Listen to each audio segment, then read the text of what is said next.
Bonjour Patrice. Bonjour Arnaud. Patrice, c'est bénévole chez Doucheflux, où tu participes entre autres à la conception du jeu Outside.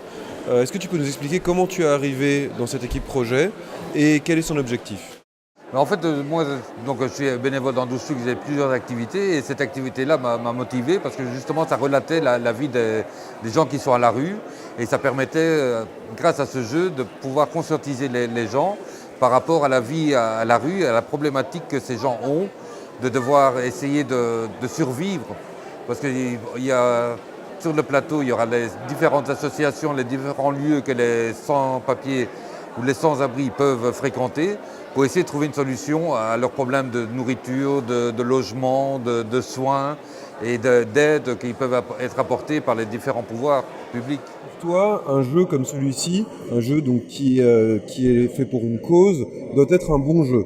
Dans le sens où un bon jeu doit être bien équilibré, fun à jouer, joli, attirant, comme si c'était un jeu qui devait être commercialisé. Mais c'est un jeu où il faut quand même percevoir la jouabilité, c'est-à-dire qu'on doit pouvoir jouer plusieurs fois. Ne pas faire une seule partie et dire bon ben voilà, je connais toute la problématique des sans-abri et donc je dois plus y rejouer. Donc il faut qu'il soit attrayant dans le sens de la jouabilité. Il doit être attrayant également quand on a envie de l'ouvrir. C'est comme un livre, rien que la couverture donne déjà envie de l'ouvrir. Ben là également ça doit être attrayant.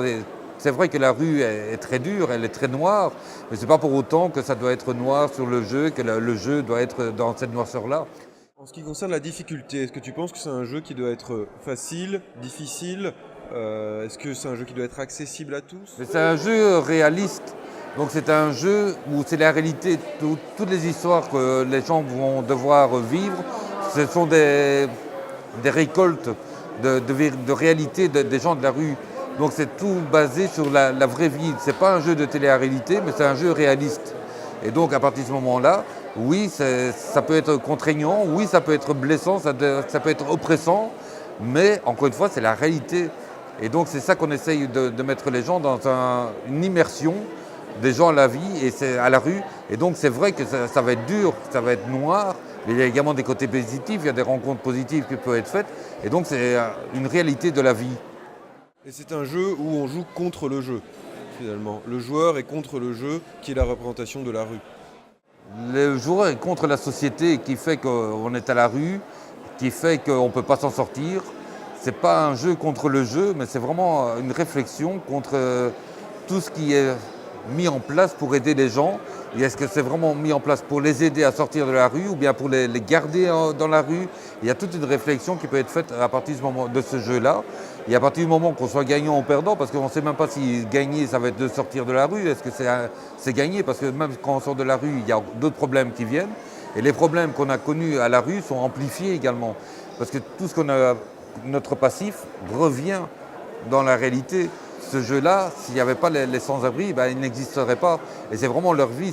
Ils ne sont pas sujets, ils sont acteurs de ce jeu. Nous, on ne les utilise pas. Ils sont vraiment les acteurs. C'est leur vie à eux qui se retrouvent dans toutes les cartes qui sont là.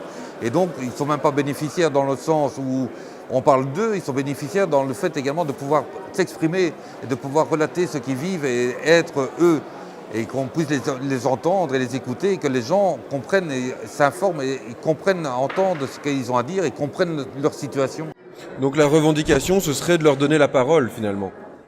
C'est de leur donner la parole. Nous, on revendique le droit à la parole de toutes les personnes sans-abri dans Doucheflux.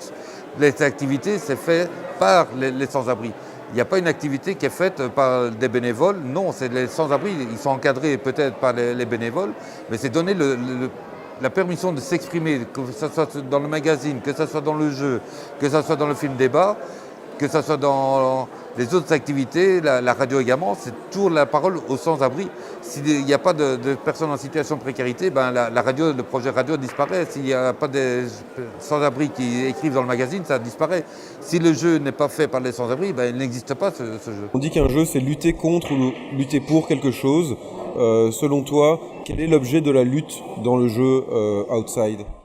C'est combattre les idées préconçues des gens, que les gens ont par rapport aux sans-abri, qui le voient clochard, alcoolisé, sale, complètement oisif, qui ne veut pas lutter pour s'en sortir. Et donc c'est casser cette image-là que les gens ont et qui se rendent compte de la problématique. Vraiment, c'est un problème, même pour l'hygiène. J'avais fait un décompte quand ma guide de bloc avait proposé des sets de soins, enfin des sets de nettoyage aux sans-abri. Et ben, vu le nombre de douches qu'il y a à Bruxelles, vu le nombre de sans-abri qu'il y a à Bruxelles, il me fallait 4 mois et demi avant de pouvoir utiliser ce set de soins. Donc c'est pour ça que les gens n'ont pas la possibilité de se laver. C'est pas qu'ils n'ont pas envie, c'est qu'il n'y a pas les lieux pour le faire. Pour l'alcool, bah oui, ça arrive, mais c'est pas une généralité non plus. Dans la société normale, entre guillemets, il y a des gens qui boivent également, que ce soit festif, que ce soit d'autres manières, qui sont alcoolisés, même du matin au soir, du soir au matin. Mais c'est trop stigmatisant sur les sans-abri en disant oui, eux boivent. Non, il y a des gens qui boivent, mais comme il y a des gens dans la société de tous les jours qui boivent également, c'est pas que ça un sans-abri. Un sans-abri, c'est un être humain qui a vécu des choses, qui a fait qu'il s'est retrouvé à la rue, qui s'est battu qui se bat, et puis qu'à un certain moment, il perd courage, parce que c'est un mur devant lequel il est chaque fois confronté, qu'il est chaque fois tapé, et qu'à un certain moment, il y a des gens qui baissent les bras et qui disent maintenant j'ai envie de fuir ça. Et donc je vais trouver quoi ? Je peux trouver l'alcool, je peux trouver la drogue, je peux trouver toute addiction pour fuir cette vie-là, se fuir soi-même, fuir cette société-là. Et je n'accepte pas que les gens boivent, mais je comprends que des gens puissent boire. Et c'est cette compréhension-là qu'on essaye d'apporter. La compréhension que si les gens sont sales, bah oui, c'est pas de leur faute. Que s'ils sont à la rue, c'est pas de leur faute. Et c'est ça également le but de ce jeu-là. Merci beaucoup Patrice. Et merci pour votre projet, votre combat. Merci Arnaud, merci au BGF de nous avoir accueillis. Et moi, je tiens quand même à remercier tous les sans-abri qui nous ont permis d'être là, qui ont permis que le jeu puisse exister. C'est peut-être un prototype, mais qui évolue, parce que c'est eux c'est leur âme, c'est leur vie qui est là. S'ils n'étaient pas là, ce jeu n'existerait pas et nous ne serions pas là non plus.